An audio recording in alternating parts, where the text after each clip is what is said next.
Pensions. Mrs Madeline Moog. Number 1, Mr Speaker. Minister Justin Tomlinson. Thank you, Mr Speaker. I understand how important it is to support those nearing the end of their life, and I'm taking the evaluation forward as a priority. We have made progress on all areas of this work, announced by the previous Secretary of State on the 11th of July.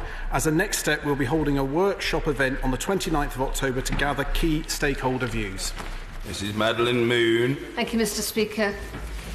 The Scottish Government has already done this work.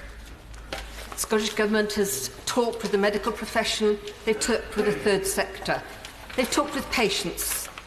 My bill is ready to go to implement here in the UK, in England and Wales. Why aren't we pushing ahead? Isn't this just delaying for those who are now terminally ill gaining access to terminal illness benefits? Mr Tomlinson. I do pay tribute to the honourable member, who I know has been a tireless campaigner in this area, building on her own personal and professional experience, and I've met with her on a number of occasions, including as part of this work. We want to get this right. We understand the importance of this, and we are doing internal research with clinicians, external research with claimants and stakeholders. We're looking at international research, which also will include what the Scottish Government is doing, and we will be concentrating on the process to make sure that is also improved. This is a really, really important area. Given that the honourable gentleman chairs the all-party parliamentary group on terminal illness, I call Drew Hendry. Very much, Mr Speaker. This government is stringing terminally ill people and their families along. They already have the evidence from stakeholders. They have the evidence from what's happening in Scotland. When will they do what they should do for these people and their families? Scrap the 6-month rule, get implicit consent in place, and make this a thing of fairness and dignity for those people who are dying.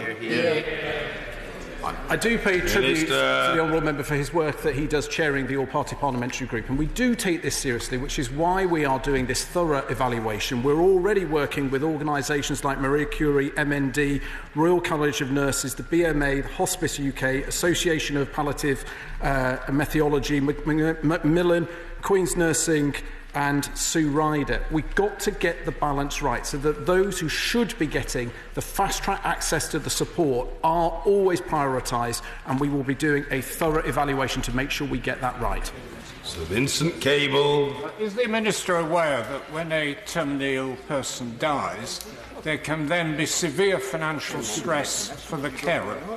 One of my constituents was forced into serious debt as a result of trying to migrate from carers' allowance and premium to universal credit, missing payments. Where is the promised ministerial guidance on this sensitive subject? I thank the honourable member, and actually this is part of the evaluation to look at the whole process. That includes the 6-month rule, but also looking at the process before and after. I believe there's been a case in the honourable member's constituency. It would be helpful if we could have further information as part of that evaluation. Yes, I'm very grateful to the honourable gentleman, the member for Easington, who proffered me a very effective throat remedy on Thursday. Mr Graham Morris. Thank you, Mr Speaker. This is a very serious subject. Question 2. Minister. Thank you, Mr Speaker. We are committed to ensuring individuals receive high-quality assessments as part of the suite of evidence decision-makers can use to decide entitlement. Providers are closely monitored against a range of measures, including through independent audit to improve accuracy of the advice they provide to decision-makers, and we continually look to improve the efficiency of the assessment process by working closely with providers. Graham Morris. Thank you. And I listened intently to the Minister's response, but my constituent has a series of complex and debilitating medical conditions and had been in receipt of disability benefits since 1994. At 60, at a time when she'd expected to retire, the DWP has declared her fit for work. Now, given that 74% of fit for work decisions were overturned on appeal in 2018-19, what confidence can the Minister give to my constituent that equality and consistency of decisions on work capability assessments and indeed in the decision-making process are correct? I thank the honourable member. We strive to get the right decision first time. But in those minority of cases where it isn't the case, we have to do much more to speed up the appeal process, which is why in the spring we launched a series of pilots both for the PIP mandatory reconsideration and the work capability mandatory reconsideration centres to make sure that we proactively gather the additional written and oral evidence that is often presented at the end of the independent appeal process, speeding up, making sure people get the right decision quickly. Sarah Newton. I know this Minister is absolutely determined to see improvements in the way that decisions are made. Would he kindly update the House on progress being made to introduce a single assessment service, which I think will greatly help the situation? I thank my honourable friend for raising this, who I know worked tirelessly in this area and was held in great respect by all members on both sides of the House. The integrated assessment is looking at ways that we can, with the claimant's permission, share evidence they've already gathered. Because what we do know with the majority of successful appeals is where there is additional written or oral evidence, which is often because the claimant has struggled to be able to get that evidence. Now, if it's already in the system, we absolutely should be making it as easy as possible for the claimant to use it a second time. With the Minister immediately after questions, give him a file of photographs of constituents who fail to get any mobility component, even when they have feet with the bones coming through their the flesh, like this one, so that we could have an urgent meeting to show that the procedure that we all wish to see applying doesn't actually operate currently. I would be very happy to meet the honourable member. I know has a huge amount of expertise in this area, but we do know that those who transferred from DLA to PIP, there are now 144,000 claimants who weren't on enhanced mobility under DLA who are now under PIP. Swain. If a 16-year-old's DLA stops before PIP starts, shouldn't the contractor be made liable for the maintenance of the child until the PIP settlement is determined? Minister. Well, the two benefits would link through together. It's set at 16 to allow time for adaptation, and we continue to work with stakeholders to make sure that process is as straightforward as possible. Marsha de Cordova. Thank you, Mr. Speaker. So, figures published by the Department recently revealed that disabled people are being forced to wait up to 69 days for that mandatory reconsideration for PIP.